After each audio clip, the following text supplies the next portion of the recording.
بسم اللہ الرحمن الرحیم۔ صدقہ فطر کے مسائل۔ کیونکہ رمضان کا مہینہ چل رہا ہے نا، اور دیکھتے دیکھتے اسی طرح جو ہے رمضان کا مہینہ ختم پر آ جائے گا، تو کچھ لوگ صدقہ فطر کے متعلق سوال پوچھ رہے ہیں کہ صدقہ فطر کتنا واجب ہوا نا، اور کس پر واجب ہوا، اس کو تھوڑا جو ہے تحقیق سے سمجھ لیں۔ ایک تو صدقہ فطر کس پر واجب ہے، یہ جو ہے ہمیں سمجھنا چاہیے۔ صدقہ فطر اس شخص پر واجب ہے جو صاحب نصاب ہو، اور اس کا نصاب جو ہے ضرورت کے مال سے زائد ہو۔ وہ ایک تو زکوٰۃ کا مسئلہ ہم سمجھا چکے ہیں، زکوٰۃ کس پر واجب ہے نا، تو صدقہ فطر میں تھوڑا سا فرق ہے۔ صدقہ فطر اور جو ہے زکوٰۃ کے اندر دو چیزوں کا فرق ہے، تو ہم تھوڑا سمجھ لیں۔ زکوٰۃ کس پر واجب ہوتی ہے؟ جس کے پاس جو ہے کیش، سونا چاندی اور مال تجارت، ان تینوں کی رقم اس نے جوڑی اور وہ 52.5 تولہ چاندی کی بقدر اس کی رقم پہنچ گئی، اور پھر اس پر سال گزرے، سو زکوٰۃ جو ہے واجب ہو جائے گی۔ ٹھیک، صدقہ فطر کے اندر کیا ہے؟ یہ تینوں چیز تو ہیں ہی، کیش، سونا چاندی، مال تجارت، ٹھیک، ایک ضرورت سے زائد سامان اس کے ساتھ موجود ہے، اس کو بھی جوڑیں گے صدقہ فطر کے اندر۔ زکوٰۃ کے اندر ضرورت سے زائد سامان کو نہیں جوڑیں گے، زکوٰۃ کے اندر تو صرف تین چیزوں کا حساب لگائیں گے، کیش، سونا چاندی اور مال تجارت۔ کوئی سونے الگ اور چاندی کو الگ کر کے گن لے تو اس طرح چار ہو جائیں گے، سونا چاندی کو ایک ساتھ گن لے تو تین ہو جائیں گے، کیش، سونا چاندی اور مال تجارت۔ ان تینوں کی رقم اگر جو ہے نصاب کے بقدر پہنچ گئی، 52.5 تولہ چاندی کے بقدر پہنچ گئی اور سال گزر گیا، اس پر زکوٰۃ واجب ہو گئی۔ صدقہ فطر کے اندر ایک چیز اس میں اور زیادہ ایڈ کریں گے کہ کیش، سونا چاندی، مال تجارت اور ضرورت سے زائد سامان۔ مثال کے طور پر ایک آدمی ایک گھر کے اندر رہ رہا ہے، ٹھیک، اور اس کے علاوہ ایک جگہ اور خرید رکھی ہے اس نے، کیونکہ وہ ضرورت سے زائد ہو گئی، اور وہاں پہ اس نے کرایہ پہ دے رکھا ہے، کیسے بھی اس کی بیچنے کی نیت نہیں ہے، بیچنے کی نیت نہیں تو مال تجارت نہیں ہوا، مال تجارت نہیں ہوا تو اس کو زکوٰۃ میں حساب نہیں لگائیں گے۔ لیکن اس کے پاس ضرورت سے زائد ہے، وہ صدقہ فطر کے حساب کے اندر لگے گا۔ یا گھر کے اندر برتن پڑے جو سالوں سال استعمال نہیں ہوتے، جیسے وہ سارے تانبے کے یا اس طرح کے برتن وغیرہ ہوتے ہیں، وہ استعمال نہیں ہو رہے، لیکن مال تجارت نہیں ہے، وہ ضرورت سے زائد سامان ہے، اس کا حساب بھی لگے گا۔ اس طرح کے ضرورت سے زائد سامان جو ہمارے استعمال میں نہیں آ رہا، یا سالوں سال میں کبھی ایک دو مرتبہ استعمال میں آتا ہے، اس طرح کے زائد سامان ہیں، تو جو ہے اس کا بھی اگر آدمی کو لگ رہا ہے کہ 52.5 تولہ چاندی سے بقدر نہیں پہنچے گی ہمارا مقدار، تو جو ضرورت سے زائد سامان ہے اس کو بھی لگائے۔ اگر اس سے پہلے ہی پہنچ گئی بھائی کیش، سونا چاندی اور مال تجارت میں جو ہے اس کا نصاب پورا ہو گیا، اس پر زکوٰۃ واجب ہے، اس پہ زکوٰۃ واجب ہے، اس پر صدقہ فطر تو آٹومیٹک واجب ہو ہی جائے گا۔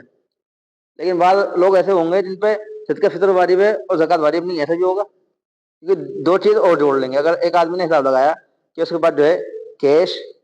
مال تجارت اور سونا چاندی، 52.5 تولہ چاندی کے بقدر اس کے پاس نہیں پہنچا، ٹھیک ہے، اب وہ چیز دیکھے گا اس کے پاس ضرورت سے زائد سامان ہے یا نہیں ہے۔ اگر نہیں ہے ضرورت سے زائد سامان تو پھر اسے صدقہ فطر واجب نہیں ہوگا۔ ضرورت سے زائد سامان ہے، مثال کے طور پر ایک گھر ہے، ایک گھر اور لے رکھا ہے اس نے، اس کو کرایہ پہ دے رکھا ہے، بیچنے کی نیت نہیں ہے، یا جو ہے ضرورت سے زائد جو ہے برتن ہے، یا ضرورت سے زائد جو ہے ایسے کپڑے ہیں جو سلنے کی نوبت نہیں آتی، بہت ساری چیز کچھ بھی ہو سکتی ہے۔ ایک تو یہ ضرورت میں استعمال ہو رہے ہیں، روزمرہ مہینے دو مہینے میں چیز استعمال ہو رہی ہے، لیکن ایک ضرورت سے زائد ہی ہے، تو اس کو بھی جوڑیں گے صدقہ فطر میں نا، ایک چیز۔ دوسرا چیز جو فرق ہے زکوٰۃ اور صدقہ فطر میں، کہ زکوٰۃ کے اندر سال کا گزرنا ضروری ہے، اور صدقہ فطر میں سال کا گزرنا ضروری نہیں ہے۔ اور کوئی عید والے دن اتنا ہے اس کے پاس کہ کیش، مال تجارت، سونا چاندی اور جو ہے ضرورت سے زائد سامان، اس کو عید والے دن اس کے پاس موجود ہے، اس پہ صدقہ فطر واجب ہو جائے گا۔ خالی صدقہ عید والے دن اگر صبح شادی کے وقت اس کے پاس اتنا مال موجود ہے، اسے جو ہے زکوٰۃ اور صدقہ فطر واجب ہو جائے گا، سال کا گزارنا اس پہ ضروری نہیں۔ اور جس کو اندازہ ہے کہ میرے پاس عید الفطر میں اتنا مال ہوگا، پہلے سے اندازہ رہتا ہے آدمی کو،